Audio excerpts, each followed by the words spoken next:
Welcome to Data Drams. In this episode, I was joined by Craig Hayes, an IT and general business executive who has spent the last 25 years building and managing global teams at an immense scale.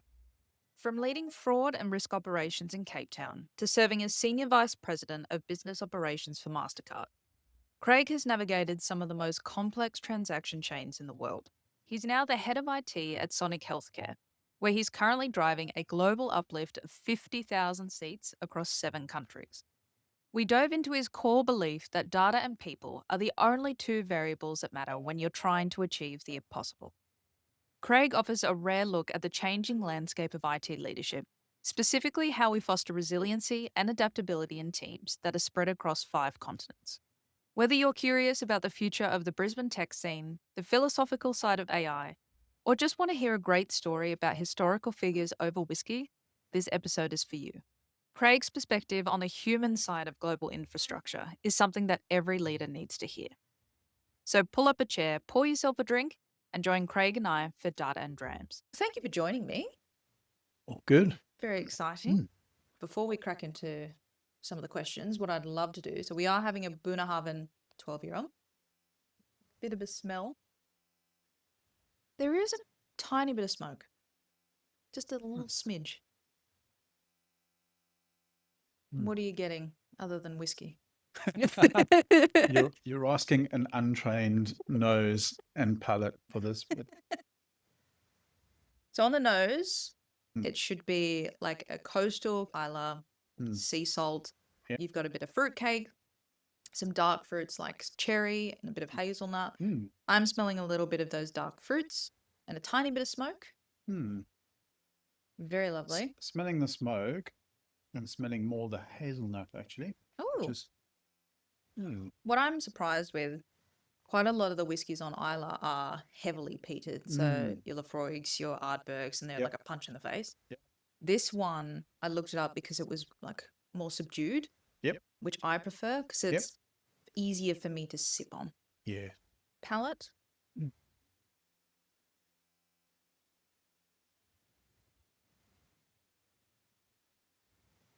That's quite nice. I've had Bunnahabhain before, but not this one in particular. So this one is a bit of spice, which I'm getting. It says coffee, dark fruits, and nuts. So again, like that hazelnut. Definitely getting the hazelnut piece coming through. It's very lovely. It is 60%, so I do have a little pipette in case. I think that's lovely. Oh, that's really nice. It kind of warms up as well. It's a little bit lingering. There's a lot of runs as well. Quite surprised by the color. It's actually it's lighter than I would have expected for the kind of darker fruit. Yeah. I actually tried a whiskey last night where it was heavily peated and the color of it was actually as light as a white wine. And it threw me. Oh, I was wow. like, how is that? Usually it's just that heavy kind of char and you're getting a really deep color. Light. Wow. I was like, I didn't order a Sauv Blanc. Yeah. That's crazy. This is really good. You like it? I do like it. I'm so glad because that's yours to take home. I like it a lot. Oh, wow. That is yours to take home. Seriously? Yeah. Oh, wow. Every Thank you. guest's their own. That's amazing. I'm It's glad you really, really good. And I'm done. Yeah, that's it. We're out of here. We're out of here. Oh, that's fine. That's awesome. Please continue to sit. Let me know if you do want any water. But I did want to kind of start with, obviously, your early career. Yep. You began your career in South Africa, coming to Brisbane now. You began in kind of risk and fraud, now to transformation. Yeah. Can you take me through a little bit of your early career before you got to that point? And then any similarities or the constant across the continents and across the different roles you've had? Yeah. I've had a bit of an interesting journey ending up where I am. So I'm an engineer by study, done an MBA. I ended up going into engineering design and manufacturing early on. Oh, wow. Yeah. And then ended up in property marketing, which was an interesting one. Marketing. Yeah. That was a bit of a pivot. It was a pivot. It was a good opportunity to set up a small business for a UK owner. They were looking for people that understood how to do technical drawings and just have a bit of a quality output from floor plans, essentially. So that was an interesting journey. Ended up going through running a fairly big division for a global security company. Again, a lot of lessons learned in a lot of Hmm. interesting ways. And then ended up working for a small company called Data, which was acquired by Mastercard. Okay. That's where my journey started. Okay, so at this point in the conversation, we actually had to put the mics down for a moment to truly enjoy the whiskey. Craig was loving it, and honestly, so was I. We ended up chatting off mic for a while about how our palates have matured over the years. Craig joked about his earlier days of drinking paint stripper bourbon and how he used to feel like he was losing 6 layers of skin with every sip. Given both of our palates are still maturing, we talked about how sometimes it feels a little daunting getting into a gatekeep industry like whiskey, especially when some people pick up flavors of fruits or teas that honestly you've never tasted. We both agree that sometimes it's not toasted hazelnut, caramelized sugar, dark chocolate, and baked spices. It could just be Nutella we're tasting, and that's perfectly okay. But coming back to the star of our table today was the Bunnahabhain. Beyond the taste, I am so impressed with this brand because in 2022 they became the first distillery on Islay to achieve net zero. They did a massive overhaul, building a biomass energy center that saves 500 tons of carbon emissions each year by using their own spent malt to power the stills. Isn't that insane? Anyway, it was actually the perfect segue back into our talk about technology and transformation. I asked Craig how he stays customer centric while managing a rollout of 50,000 seats. Now, he clarified that in his world, it's about 22,000 direct seats in Australia, while coordinating nearly 49,000 globally. I asked him how he unearths the right data to drive decisions at that scale, and he mentioned that tech leaders often swing like a pendulum between two extremes. I think there's sort of the efficiency expert where it's, Yeah. I don't really view people as internal customers. I'm just a service provider. I'm going to do everything stock standard.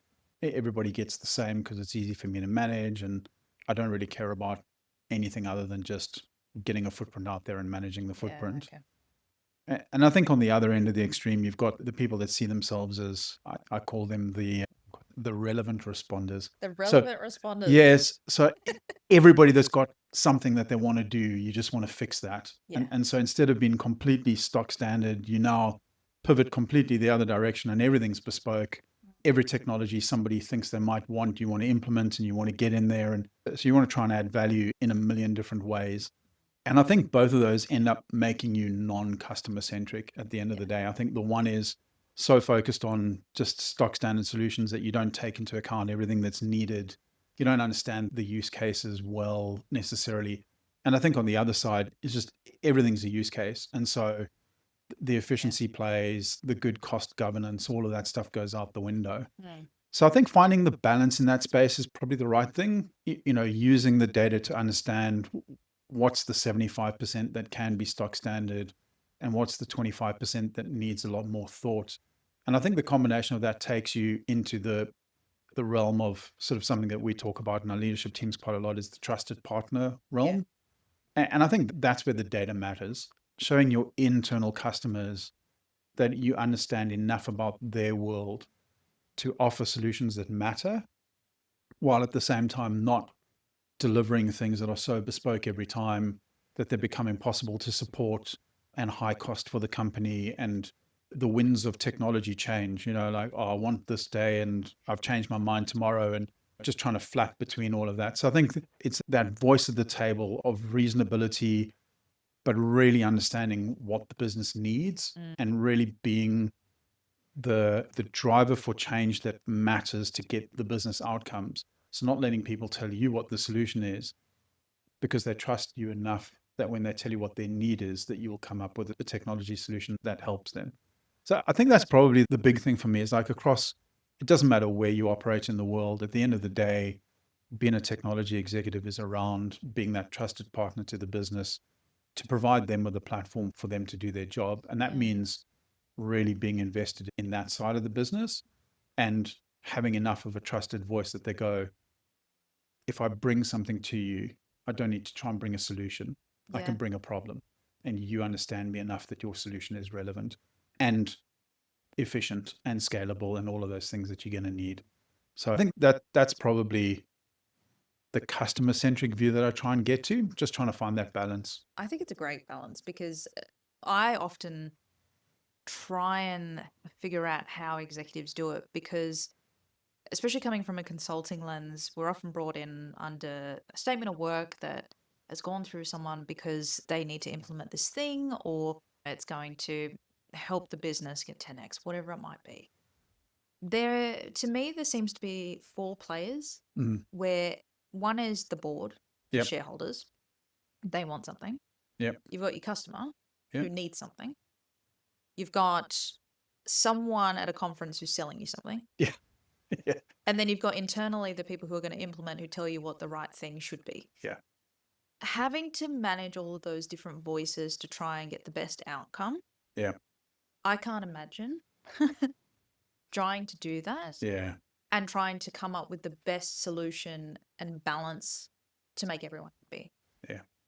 That to me is a feat in itself Yeah. because ultimately I see it so often, like you said before, about the use cases, Mm. having too many use cases because someone might have sold a particular solution. They say, let's get all these use cases and we Yep. can make the customers really happy. And Yep. do you really need all of those? Or you've gone to a conference where there's this new solution or new system that you can Yeah. implement that's going to accelerate your business. Is that actually the problem that needs solving right now? Yeah. And trying to triage all of the different things that need to happen Yep. because there's always so many things that could be done Yeah. while keeping the customer happy. Yeah. It's a lot. It is a lot.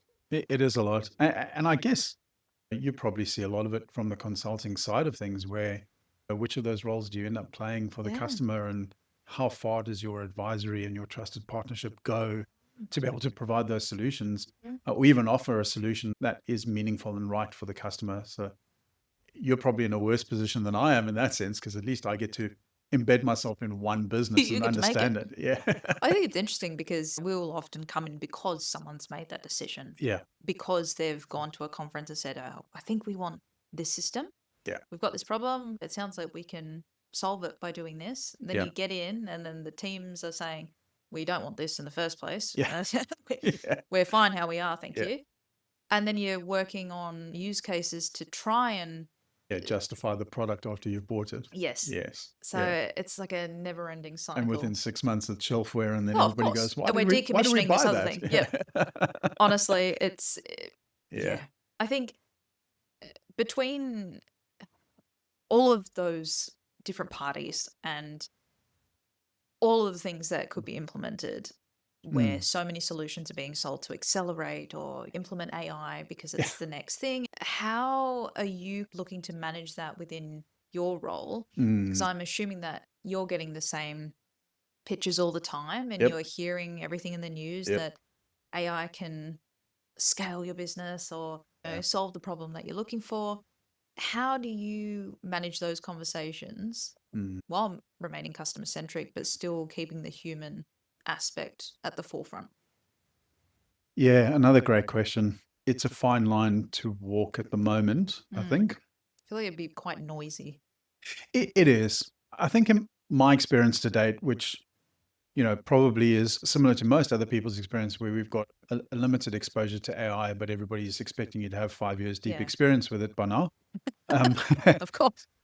So I think I'm actually seeing very, very few, if any, true AI use case deployments. Okay. What I've seen a lot of is people using AI branded tooling for efficiency, automation, machine learning. I've yet to see a very well deployed, viable, true AI decision platform, Like AI native. like proper AI native decision platform where business is run off an AI decision making process. And I think what that's led to is people relying on AI beyond what's written on the box. Mm. The classic example, and I went to a seminar probably last year sometime or the year before, where they were talking about some of the so-called easy use cases for AI. And I think we've all seen it. You go on LinkedIn, it's probably the classic. So now you've got a hiring manager who wants to hire for a position. Mm-hmm. So he uses AI to generate a position description based on data from the so-called real world. That gets given to a recruiter who then pushes that out. Candidates are looking at that and going, hey, here's my resume, tailor my resume and my cover letter to everything that's in the position description. And then the recruiters are using an AI tool set to do their first level screening to say, does this match?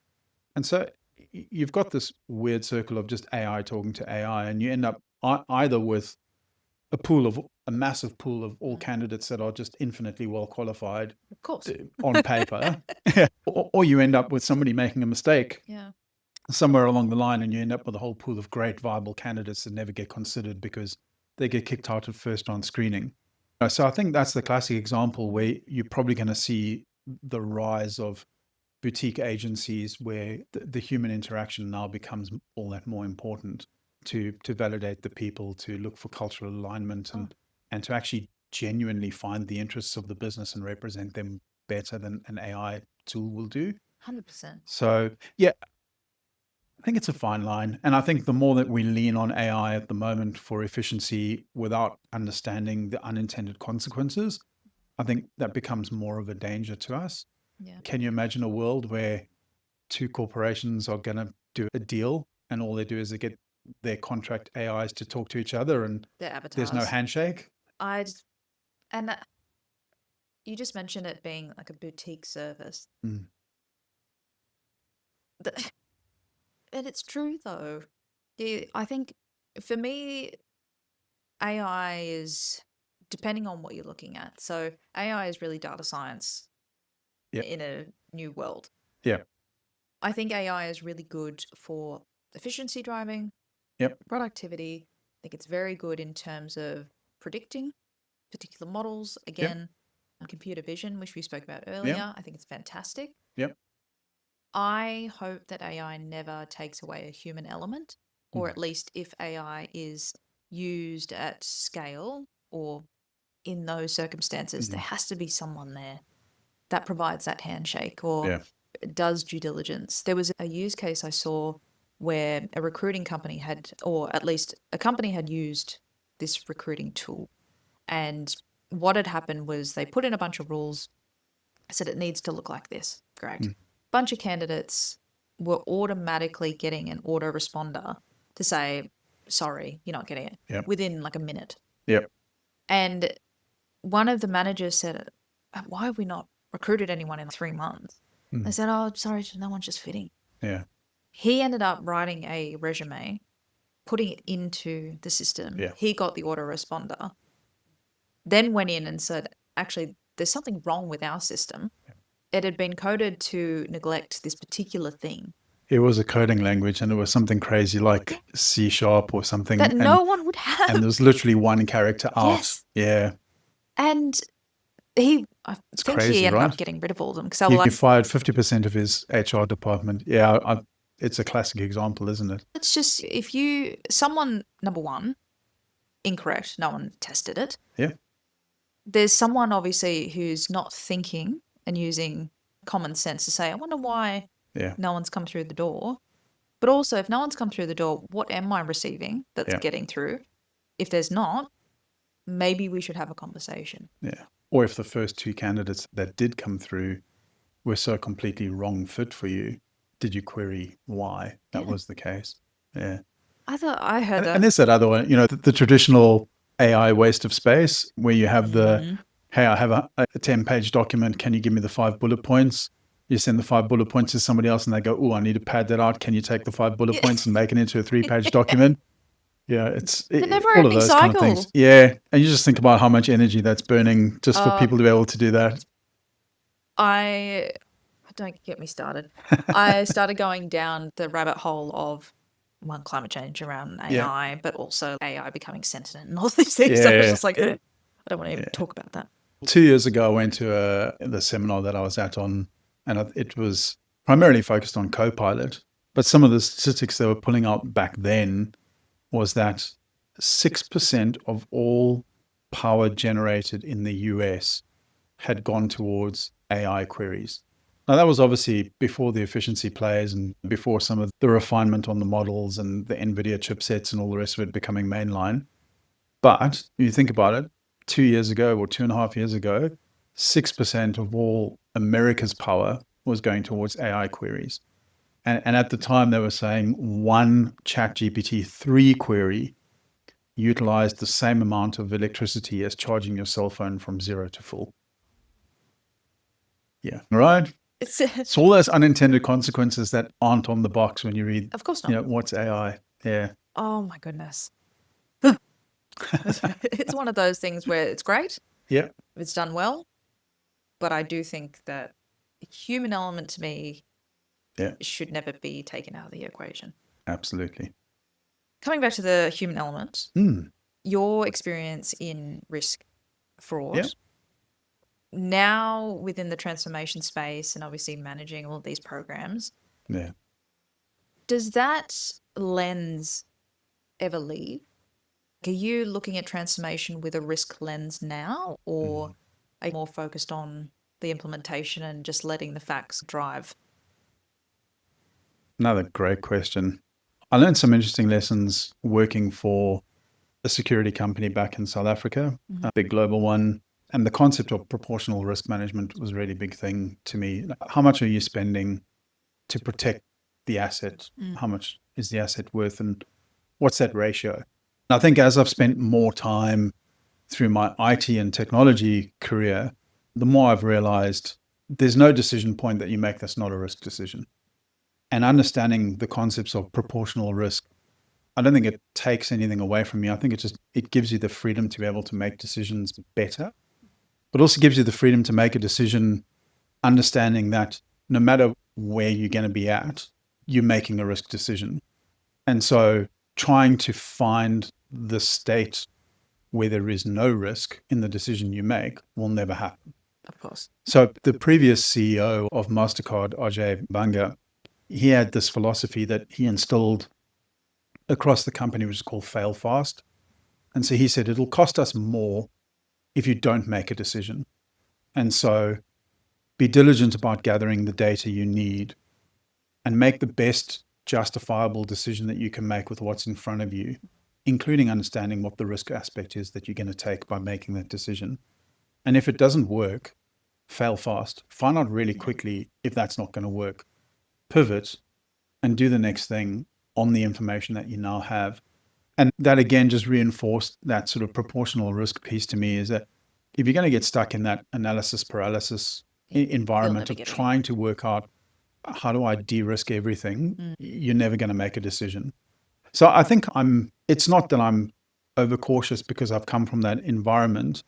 I think understanding where points of failure are, understanding experientially, anecdotally, what I should be looking for and what's going to increase or decrease your risk posture in things. Sure, you've got to do your due diligence. Does that mean that I get stuck on decision making? No. I think I've moved along that journey enough now that keeping in my mind the whole time, it's always a risk decision. What am I trading off? It's always the trading off question. And very often, if you're working in larger companies, very often your job is not necessarily accepting that risk. It's presenting the risk on the back of the decision for other people to say, yes, I'm going to take it. And the company's going to accept that risk, or no, it's unacceptable, find an alternative, and whatever that alternative would be. So I think it always makes a difference. Working in risk and getting that view, it always gives you a bit of a lens to view things through. But I think it's improved my decision making and my speed of decisions rather than make me so overly cautious that I don't move faster through it. It's very interesting because I did wonder whether or not it would, on the flip side, make you more risk adverse to particular decisions, or even just observing because you have that experience within risk and fraud, especially seeing transformations. You understand the security element of it as well. And I guess having the ability to take a step back and observe and, as you said, weigh up, there will be risk. It's a matter of what is the more palatable one that you're going to take. But I think in anything, it's any decision for me that I've been involved in any of these programs of work, it's what is the impact? What is the impact to teams? What is the impact to the business? Whether that's good or bad. You just need to present what that impact will be, socialize it, understand the risk. Are you happy with the risk? Is that palatable for you? Are you comfortable? Great. Let's try it. I think a lot of people are more risk adverse Mm. because they've been burnt in the past, or they feel, especially with change moving so rapidly, I Mm. think there are quite a lot of organizations that are still stuck in a Yeah. change that might have happened 5 years ago. Yeah. They don't want to do it. Yeah. And I guess coming into that, I wanted to talk about the Mm. transformations you've seen. Yep. And we had a conversation just around some of the programs of work that you've been a part of. Mm. Similarly, with that I've been a part of is seeing someone come in, they want to decommission a particular system. Yep. It's a legacy, it's out of date. We've got this new fantastic system that Yeah. 100% it's going to be an improvement. Yeah. And obviously, bringing people on that journey is part of that Yeah. program. Absolutely. How do you balance communicating and socializing that, hey, this is a change that's happening, we are transforming the business, Mm. we're going to decommission a few of these systems? Historically, there will be quite a few people Yeah. who have worked in organizations who have built their careers and skill set around that particular system. We're now getting rid of it. Yeah. How do you balance making sure that they feel empowered enough to keep up with that change and not feel legacy themselves? How do you manage those conversations? Yeah. It's a no, it's a great question because change is always an interesting thing. I saw a little while ago, organizational change can actually be mapped onto the Kubler-Ross grief curve. Mm, So there's sort of 5 stages of mhm. denial and all the rest of it. And so understanding that change is equivalent to somebody processing Great. grief, it gives you a little bit of a view as to what people need to process through. I've managed so-called legacy systems a lot. A big part of my role at Mastercard was managing legacy systems. Big part of my role currently is transitioning away from legacy systems and bringing in a more modern workspace. I think there's a couple of things to say on this one. The one is we're normally really good at mapping the technology path. We're not going to do that anymore. We're going to do this migration. You're going to have that when you're done. And I It's think easy. it is the easy, and you're 100% right. And that's the very thing I was going to say. That is the easy part because it's the objective part. As in, it's hard data points. I'm not doing that anymore. I am doing that. And people are a little bit more complex than that. Yeah. So I think for me, the big deal around all of this is it's the transparency of the journey. It's the transparency of the path forward. And coming back to sort of that whole people thing, it's managing people as whole people. So in all of that, you're going to have people who have their emotional response to things. They're going to have a risk response to things. What am I going to do if I don't have this job anymore? This is my baby. I've been running this for 20 years. I'm the guy that built this. How can you take this away from me? There's going to be all of that stuff that they've got to process through that equivalent grief cycle. But being clear with them as to what the roadmap for them looks like is really helpful. And then it comes down to a decision. I believe that as the change leader, your primary responsibility with people is helping them get to the critical decision point for them. You've done it with the technology. So you've gone and done the due diligence. You've gone, I'm not going to do that anymore. I've looked at the market. I've come up with that. That's the solution. This is the migration path. And in some senses, you need to do the same thing, but almost on an individual level with people. This is the path forward. These are the skills you've got. This is the experience you've got. This is where we see you fitting in. These are the gaps we're going to need to work with you to close. Is that an investment you want to make?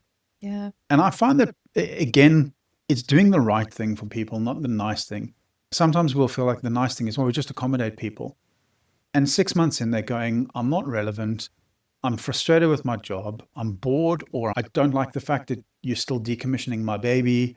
Yeah. And I've gone through all of those. I've gone through the mistake of keeping people on when they shouldn't have been there Yes. because I didn't help them get to the point of going, this is probably not going to be a great place for me to work moving forward. And those are the kinds of conversations where honesty and doing the right thing is more important. But it's always putting that decision in front of people. I think there will be cases where you go, there is no path forward for you here. Yes. So let's talk about the graceful exit and how we can best help you do that, what it means for you financially, what it means for you from job opportunities, references, all of those kind of things. In my experience, that's probably the bottom 20%. Yeah. Then you're probably sitting with about 60, 70% of people that have got experience, they understand the corporate culture, they're pretty much aligned to the business and the goals. And what you want to do is give them the opportunity to upskill, to change, to evolve, find a new role, find a new department, and give them the opportunities to do that. And then you'll probably have your top 20, 30% that are just naturally, Keen to do it. they've seen the change coming, they've gone and done the courses, they up to speed. They're the people that will be welcoming the change because they see it as their opportunities. And yeah, so I think it comes down to having those conversations. And I think, again, I try and have this philosophy of do the right thing. Now, that's not always clear, obviously. And sometimes the right thing is the right thing in my head. You're a But human too. yeah, exactly. But trying to get away from that, let me do the nice thing, and then making an even bigger mistake by doing that. People value being treated as people. And part of that is being honest and open and transparent about what it means for them, even if it means ending their relationship with the company. They just want to know that. And then they want to know what happens next. It's not great and they won't feel good about it, but at least they're not going to resent it. Of course. Yeah. I think that's a fantastic answer because it comes back to the conversation we had in the beginning of providing that constructive feedback so people can grow. Yeah. I think a lot of people I've seen, they don't want to have the hard conversation. Yeah. They're not comfortable with having a hard conversation. And that's limiting someone's autonomy to make the decision for themselves. Exactly. And I've seen a lot of the time where there will be some leaders that say, this change is coming, you either get on the train or you don't. We're leaving. And or turn it off, see who screams the loudest. Yeah. Those approaches work to a certain extent. Yeah. But it's not going to be a very happy environment. Yeah. And there are often people who, you're right, they are at a point where it's their baby, they don't want to grow.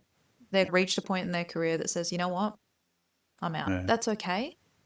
Have the conversation so that they can have that autonomy to make the decision. Because I think the more conversations you have around this is what's happening, as long as you're bringing them on the journey and being transparent, people appreciate that. Because otherwise, they're left in the dark, and that's where you get the resistance. Yeah. And people talk in organizations. Exactly. And you really need champions if you're going to be bringing in a new system. Yeah. You can't expect to operate in a vacuum with big change.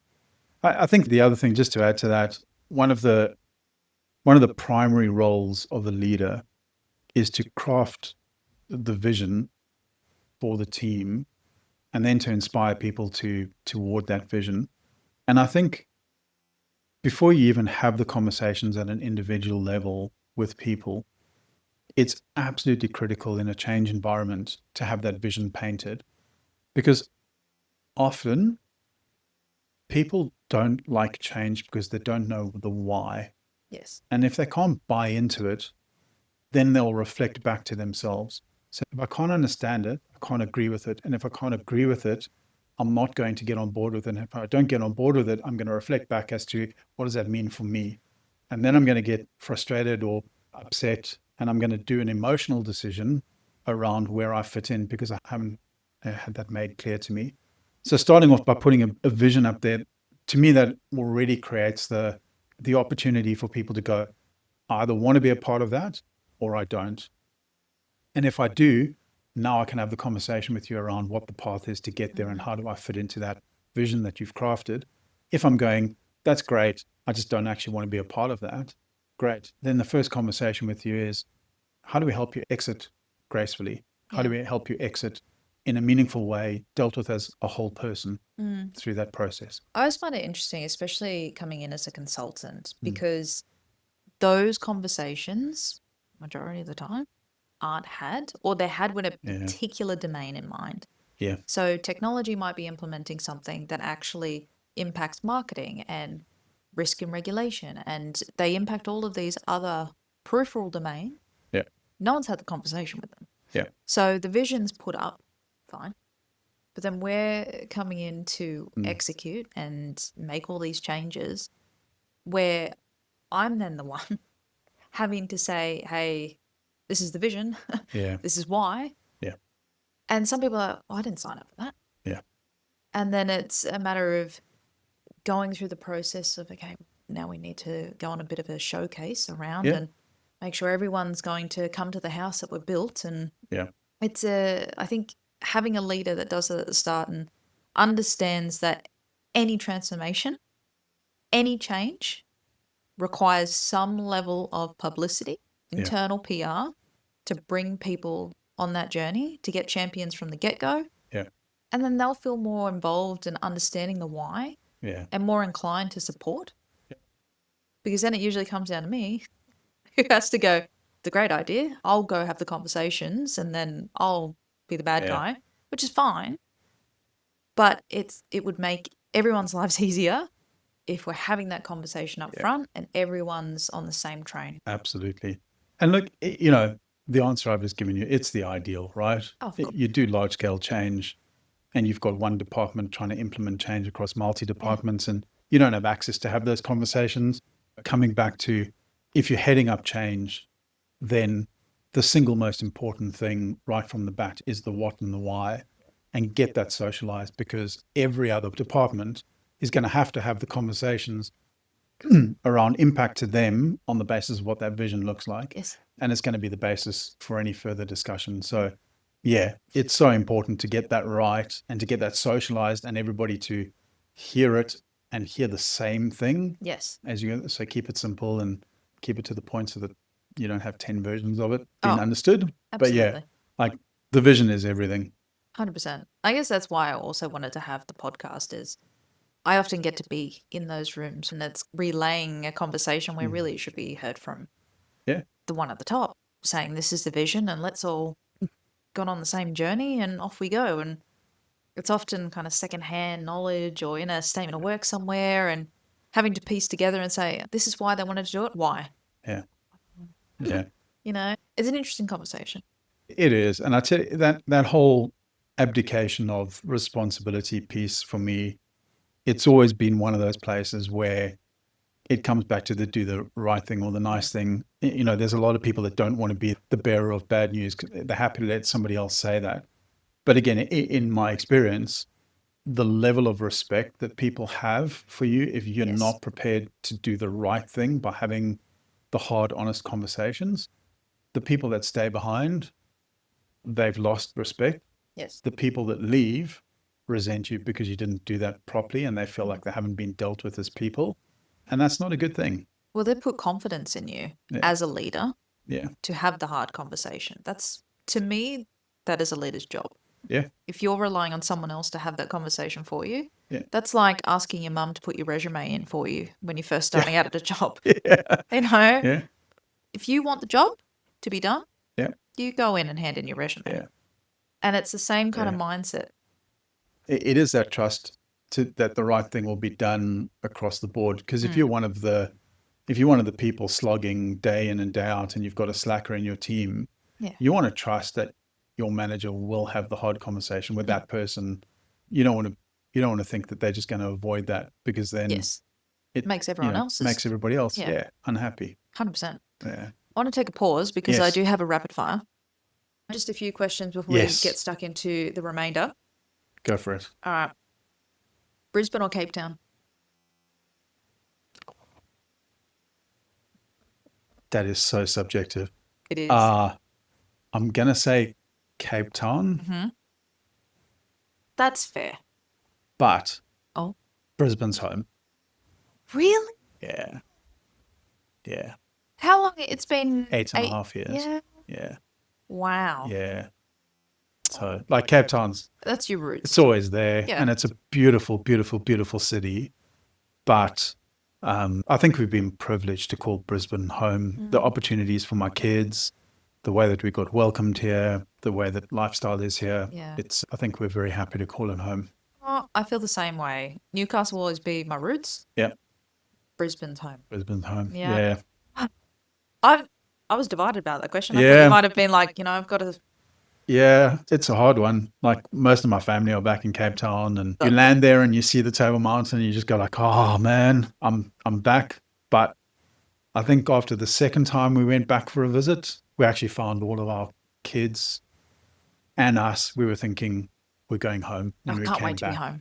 Yeah. Yeah. So it's just that mindset change, but it was, it's a difficult choice, but we won't tell anyone. Yeah, it's just recorded. Yeah, it's just recorded. Tell anybody. Yeah. All right. Which is harder, Yeah. preventing fraud or moving away from legacy? Preventing fraud by a long shot. Very simple unpacking. Legacy, you know what you've got, you know what the problems are, you know why you want to move away from it. And it's an independent of other people decision that you make. Yes. Fraud is constantly moving target, and it is such a big industry that it's, for the most part, apart from your really big banks and your really big card schemes, it's better funded Very true. globally than any of the other activities. And so, yeah, it's yeah,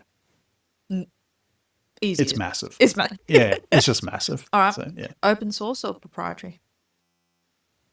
Ooh, good one. I'm going to go open source. Okay. I am a big fan of proprietary for a number of reasons, but I think coming back to something I said earlier, I think proprietary pushes you more towards the efficiency expert model. So if I'm going to spend the money on that, I need to get it to everybody. Everybody needs to do the same thing. So I think the tendency with proprietary is cookie cutter. And I think the tendency with open source is bespoke. So I think you've got to find horses for courses. Well. Yeah. But I think open source is a better option in a lot of the cases. Okay. Yeah. Last one. If you could have a whiskey with any historical figure for a night, who would it be? Oh my hat. That's an interesting one. Any historical figure.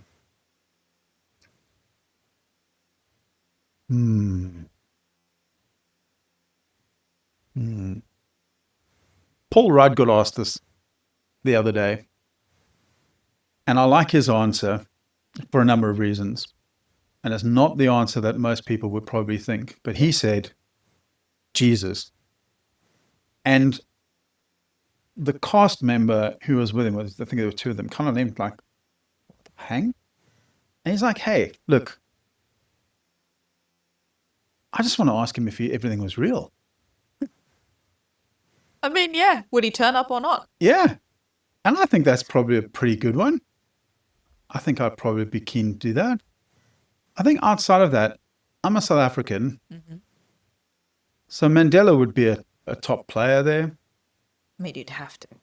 Yeah, I think that would be an interesting conversation for a white, pretty privileged South African to have a conversation Really with him. unpack that. Yeah, and really just understand. He had so much about him that was incredible, and yet he had a history that was so wound up in violence. And you go, there was a man that was literally bombing places, went to prison, came out and went, no more. Yeah, never shall this be the way that we do things again. So I'd love to know how that happened. What the change was. Yeah. Because that's huge. Oh. That's absolutely huge. And then leading a nation down the path of starting to feel the same way is, that's big. There you go. Two quick fire answers. Yeah. My goodness. All right. Yeah. Well, diving back in. Yes. A few final questions. Yes.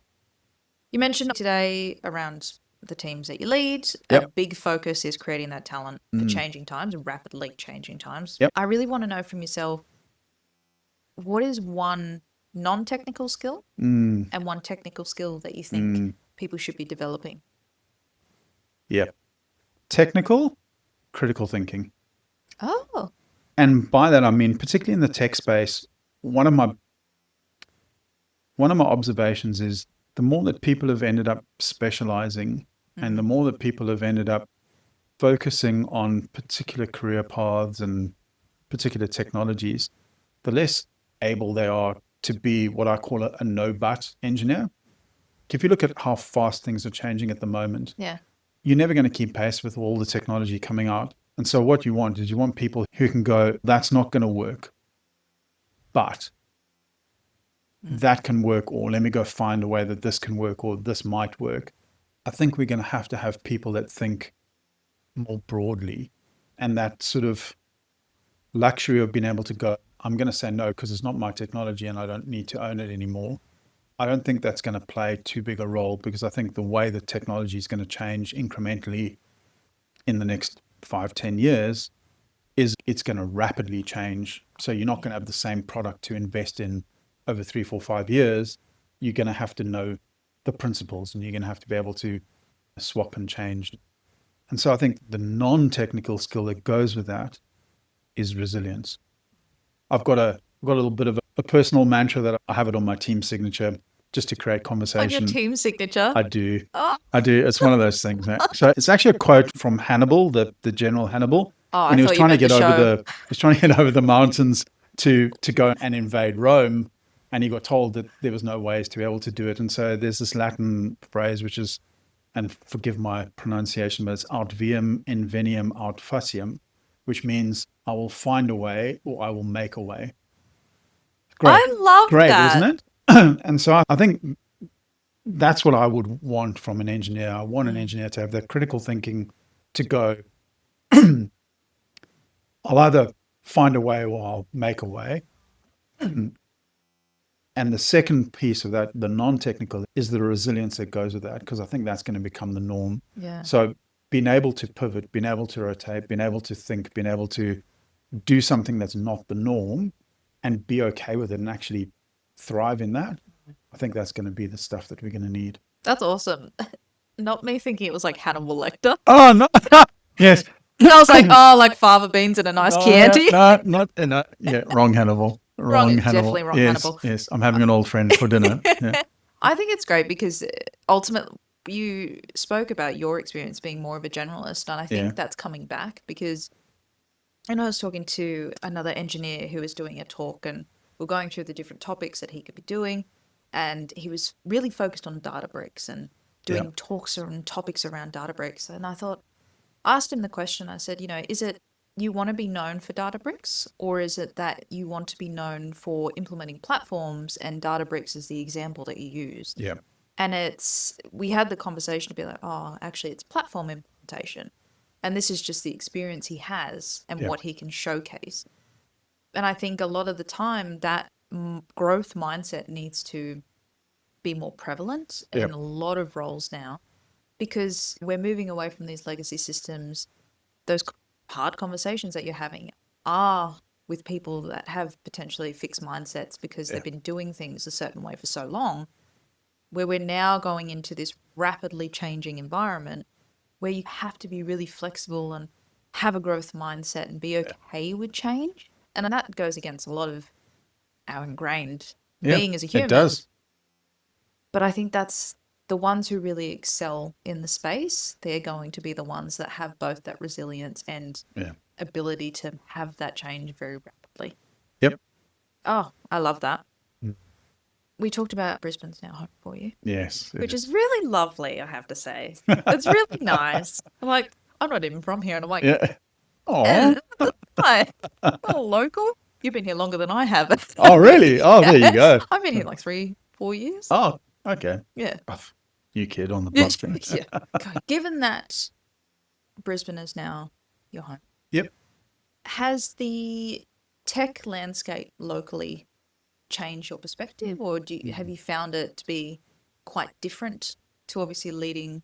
You're Mm, still leading a global company, yeah. but more localized in the area that we're in currently. Yeah. Yeah. But I think the Brisbane tech landscape has changed substantially since I moved Yeah. here. Wow. Okay. I think in the beginning when I moved here, I didn't rush to build a network, which was probably a mistake on my side. I was happy with the vendors that we dealt with, which were quite a few, like select ones. They were enterprise grade stuff, and largely just local representatives for global deals that we had in the tech area. I think with my role changing and moving companies and relying more on local partners, even just, Australia partners, and having to get that sort of local network built up, I think I've been exposed to a lot more of the Brisbane tech field than I was previously, but also just seeing the way that investment in tech is happening in Brisbane. I think the Sydney market, it's a very big one, but it's an expensive one, and it's only getting more expensive as people get to have to live further and further away. And the Melbourne market, also pretty big, it has its own issues. You've now got this Brisbane market that was largely untapped for a long time, and people would move away from here. But now you've got people like Westpac who built an entire tech center down on the Gold Coast.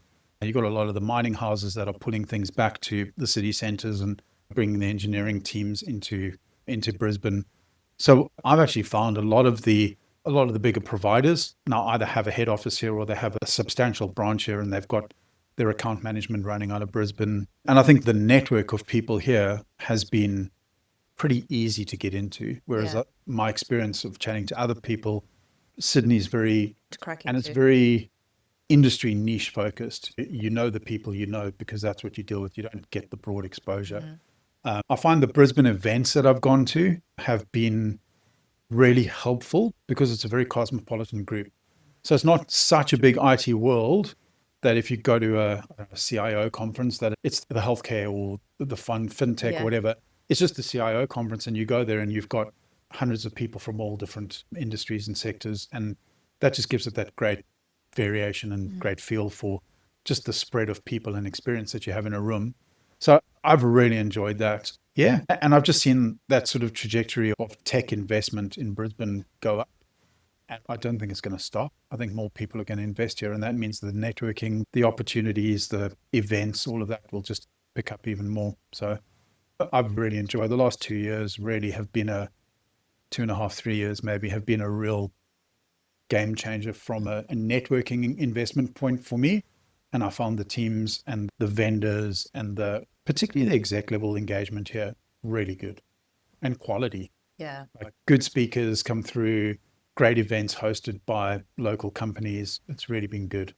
Yeah. I did want to come back to that local networking Yeah. because we're getting the Olympics. Olympics. Yeah. So there is a lot 2032. Yeah. of that building up Yeah. of the state. And for me, I've found even the short time I've been here, Brisbane really feels like a startup.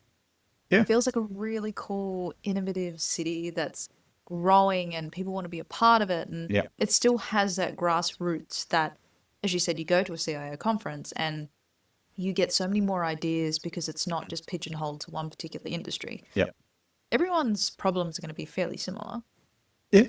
But if you're in one industry, I think it very much narrows your thinking, and hearing from other industries and how they've dealt with things before, that lends to even Yeah. more conversation. And I think I hope we never lose that, Yeah. because I've lived in Mm. Sydney and I found it very hard to get into that space Yeah. because everyone's got their own clique Yeah. almost. And Yeah. unless you know someone, you kind of the person on the outside. Whereas here, everyone's so welcoming. Say, oh, have you heard of this event? Oh, come Yeah. along. Come along. Yeah. It's very much that kind of vibe in Brisbane, Yeah. which I love. I did want to touch on, you had quite a large network when you were in South Africa. Yep. And we spoke about the role change and coming over here. I know that quite a lot of people who, again, why I have this podcast, that kind of C-suite head of, they've got this grand network around them, or they've Yeah. got a well to tap into all the time. Yeah. Sometimes in your case, it may not be because you've made a transition and Yeah. you are starting from the ground up locally, Yep. as an example. How did you find that transition? Hard. Not hard from once you get going and you make up your mind that you want to do it and you get a bit of advice and you talk to a few people and you work out ways to get in. Once you've done that, it's easy. But just the mindset change for me was quite a big one. I guess I had to go from thinking it's not necessary to realizing the real benefit that I would get from it, and that it was actually going to be the reality of how I did business and how I operated in my role in Brisbane for the foreseeable future. So that was hard. And going from a couple of environments where I didn't have to think twice about who to reach out to and Yeah. what could leverage and all the rest of it, to going, I know 5 vendors, and that's not cool because Yeah. they might not be the vendors that the new need, company yeah. uses or we need. I had a really helpful conversation with a recruitment consultant, not around recruitment, but around network building. And she said to me, a lot of business, a lot of placement, a lot of the thinking around how companies will structure, all of that happens in conversation. And it happens in groups of people that if you're not in them, your name won't be a part of those discussions, and those jobs will never even get advertised. And that was at the point where I said to her, I'm in Brisbane and I need to know what those jobs are. So how do you do it? And she gave me some really helpful pointers. A couple are financial investments, like joining specific clubs and that sort of thing. But she said to me, the thing that's going to make a difference is being part of the network that you want to get the benefit from. People don't like it if you hit somebody up just to get something out of them when they don't know you haven't given. And so she said, particularly with the tech network, you've got to give before you're going to get. 100%. So go to the events, be prepared to be a panel speaker, be prepared to mentor people, be prepared to give into the networks, and be prepared to have conversations that are real about where you're at and what you can add, but also what you're hoping to get out of. And you're going to have to do the hard yards of connecting with people, and you're going to have to do it on their terms, on their turf, at their events.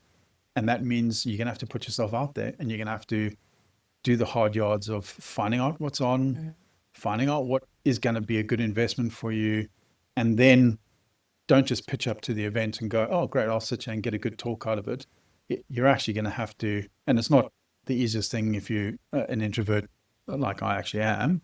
It's like, it's not the easiest thing in the world to then be sitting at a table with 5, 6, 8 other people and go, right, I'm now going to make a point of connecting with you and connecting with you without looking like I'm connecting with you and connecting with you. You know, you've got to be genuine. You've got to want to do it. And it's a hard first step. But what I found is it's a small circuit. It's a very small circuit. And so if you're going to events, you actually generally end up bumping into people that you've had conversations with before. And it's where it starts. You've got to build momentum in that way. There's no quick fix to it. I haven't found a quick fix to it. Anything that seemed to be a quick fix comes across as ungenuine, disingenuous, and that just falls flat. Absolutely. It's a give and take. Invest in the network and you will have people invest back in you. So, I completely agree. I think networking's hard. Yeah. Anyone who says different, I have been to so many networking events and I've got the hang of it now. Yeah. I'm more seasoned. I'm okay with being alone or standing somewhere and it's okay if no one comes talk to me. Yeah. But I think that first step, as you said, being genuine and being transparent, people can smell a mile away if you're coming up to me with a business card. Yeah. And that's the first thing. Yeah. It is okay if you go to a networking event and you meet one person, but it's a genuine conversation. Yep. Because that person has a network themselves. Exactly. Going to a networking event to try and get, I must make 10 connections or I must make 20 connections. They're all going to be fluff. Yeah. And your LinkedIn count might go up. Yeah. But the quality of your connections won't. Yep. And I think that's something that people need to practice. It's not always fun. It's another skill that you need to train and practice. And I think it's beneficial for people to network and get themselves out there because you never know who someone else knows or a different opinion or idea that you wouldn't have heard of before. And it's too late to try and do it when you need something out of it. Absolutely. Do the hard yards and invest because just like they're going to get frustrated if you run up with a business card, if you're running around telling everybody you're trying to find your next big thing and you're trying to find your next role, forget it. That's just not the way it's going to happen. No. So time build is your currency. Network. Yeah. Build your network. Time is currency. If you give time, people will give back. Yep. Absolutely. I have one final question. Go for it. What is the one thing that you yourself are going to be focusing on in 2026? That can be professional, can be personal, can be mixed of both. Is there anything at the top of your list that you're looking to focus on this year? There is. There is? There is. Brain time. Brain time? Like I am particularly poor at being disciplined about giving myself thought time. I'm working in quite a fast-paced job. That's probably an understatement. I'm working in a very fast-paced job at the moment. And I've got a lot of stuff on outside of work. So I tend to bounce between one thing and another. And I think what I'm finding is that just like we expect people to take time and make good decisions in business, good decisions in whatever your finances or what, you expect people to take time to think through what they want and everything. Uh, I feel like I've probably spent a couple of years really focusing on delivery, getting a job done, like really working in pretty high pressure, fast paced environments. Mhm. And that's good. I enjoy those environments. But I do think that I'm getting to the point, particularly now, where I want to give myself time to think through things for myself a little bit more, and be able to think through my decisions, my priorities, how I'm spending all of my time, where I'm investing, where I'm offering skills, where I'm getting from people, what are all the things that I'm trying to work through and balance. And I think I don't get good balance because I don't give myself the space to work out what that balance should look like. That's it for this episode of Data and Drams. A huge thank you once again to Craig for joining me and for sharing his journey from Cape Town to leading global transformations. If you love this episode, I'd be thrilled if you took a moment to leave a rating and review. You can also connect with me on Instagram and LinkedIn for my latest whiskey recommendations. Join me next time as we dive into another amazing career journey over a delicious drink. Until then, Sanjiva.